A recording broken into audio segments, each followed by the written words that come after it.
Hi everyone, welcome to Season 2, Episode 11 of Finding a CS Job. I'm actually recording this one after I started recording Season 2, Episode 12, and that's because I thought I had a good take, rewatched it, decided not to go with it, so here I am. So as you can see by the title, starting from scratch, got some bad news about the interview that I've been going through. I got rejected 9 days ago, and since then it's been like just de-stressing and doing nothing because I really feel like I stressed myself out during the interview process, and I'll get into all that. First thing I want to do is say where I was interviewing now that I got rejected, and it was Rockstar Games, the game studio that makes Grand Theft Auto, Red Dead Redemption, all those great titles. Pretty crazy place to have an interview for after all these years of trying. Kind of nuts. I was very nervous before the first interview, and I can actually go into more detail on that interview specifically because it was very unique. Easily the best interview I've ever had was the first interview of this process, and that's because half the time we were just bullshitting about video games, and the other half of the time we were talking about my actual software development history. So it was about like a 40-minute interview, and 20 minutes of it was just BSing about, like, do you prefer PC or console gaming? Do you have any retro consoles? Do you what's your favorite Rockstar title? I knew that one was going to be asked. I had a feeling. So I prepared pretty well for that one. I over-prepared for that one. Definitely stressed myself out. Wanted to take the day off the next day, but whoever I interviewed with moved me right along to round 2, which was an assessment test online. Took that, and then I had to wait 3 weeks to find out whether or not I made it through the assessment test. So that's really my only issue with them, was that it took way too long to hear back. And I was told in round 1 to be patient, but I mean, 3 weeks is kind of a lot of time, especially, 3 weeks. And then, okay, I made it through. I do my interview for the next one, and then it's another 3 weeks of waiting.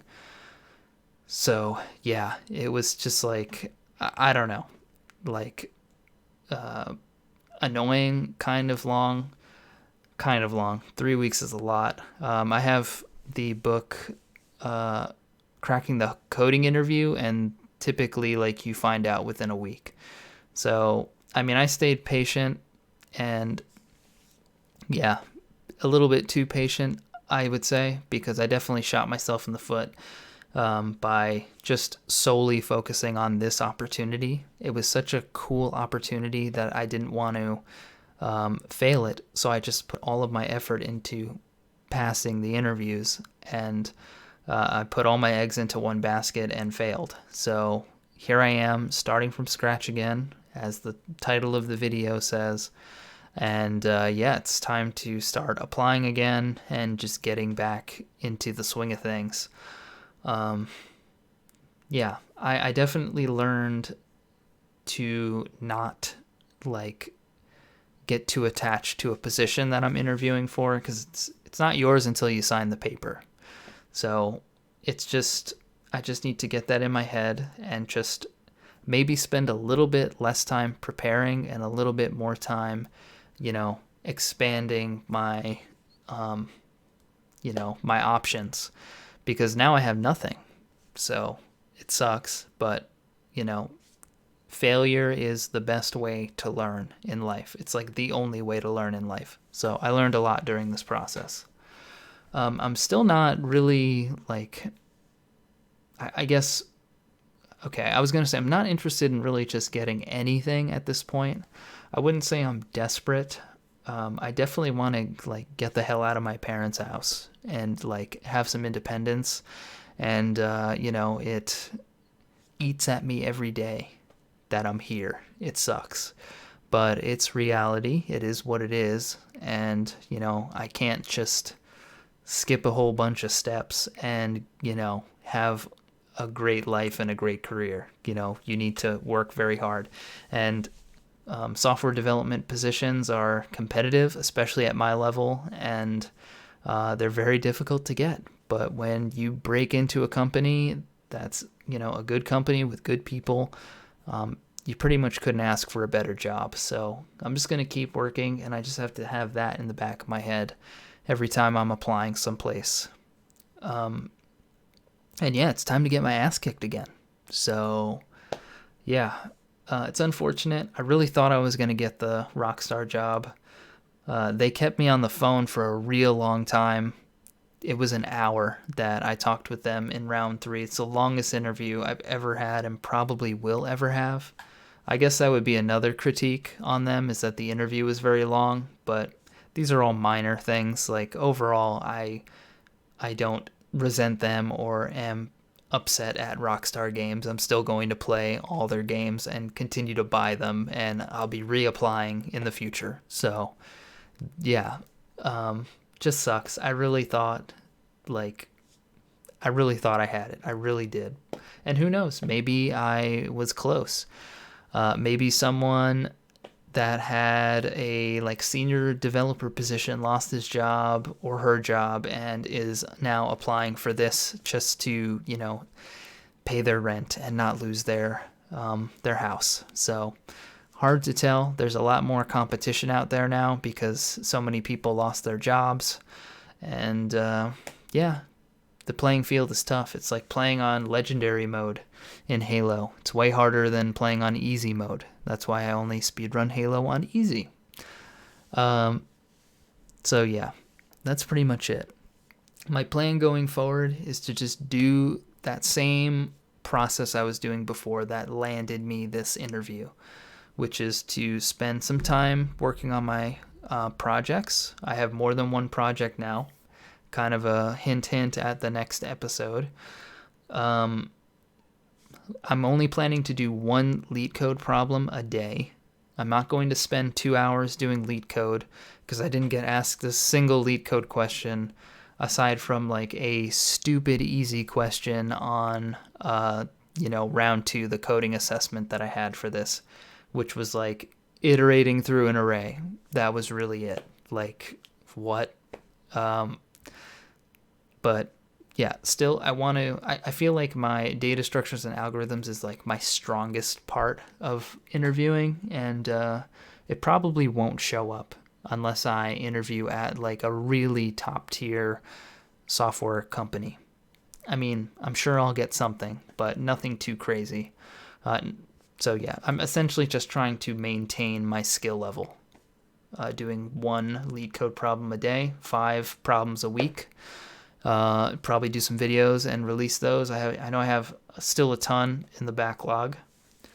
And then the job search begins again. I haven't applied. I've been kind of lazy, I'll admit. I just stressed myself out. I've concluded that I just stressed myself out so much that my body is trying to avoid, interviews and all this prep and all this crazy mental pressure and stress on myself. But yeah, I just have to remember to, I'm interviewing to get my ass kicked. I want to figure out what it is that I'm doing wrong, where I can improve. Of course, I didn't get any feedback because, why would they give you feedback? If they tell you why they didn't hire you, they could get in trouble for a reason. If they're too specific. So I don't blame them for not telling me why I wasn't hired, but based on that interview, I just feel like I could have definitely been more familiar with the technology, and I could have definitely, I don't know. There were some questions that I didn't really realize what it is that they were asking, or I wasn't really on my feet well enough expecting that kind of question. I guess that's how every interview really is. You can't expect too much. So yeah, that's pretty much it. I don't really know what else to say. I'm still going to apply to very, good, respectable software companies. I'm not lowering my standards. Although if I do find a company that I haven't heard of that is somewhat interesting, I will apply there because maybe they'll surprise me. I will lower my standards a bit in that sense, but I'm not going to take anything that I can get. I'm not going to spam resumes and spam applications just to get anything. I think that's not good because if you just take the first thing that you get, it may not be the best place for you to grow. And that's really what I'm trying to do. I'm trying to catch up with where I should be in my career, where I feel I should be in my career as fast as possible. And in order to do that, let's put it this way. 1 year at Google is a hell of a lot better than, 3 years at Home Depot. So, yeah, that's basically what I'm trying to get at, is that,